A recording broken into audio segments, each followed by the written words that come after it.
wag kang mag-invest sa mutual funds kapag hindi mo pa natanong itong crucial at napaka-importanting tanong nito.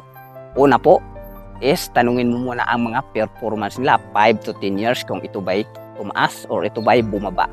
Kung tumaas naman po is mag-isip na po tayo na kailangan nating mag-invest sa mutual funds. At kung ito naman po ay bumaba is kailangan po nating mag-isip na wag na munang gawin or wag na munang mag-invest sa mga bagay katulad ng mutual funds.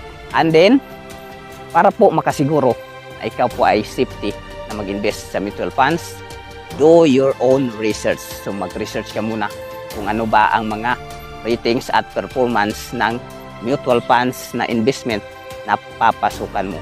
Kaya, tandaan na sa pagiging researcher po kung paano talaga makapag-invest sa mutual funds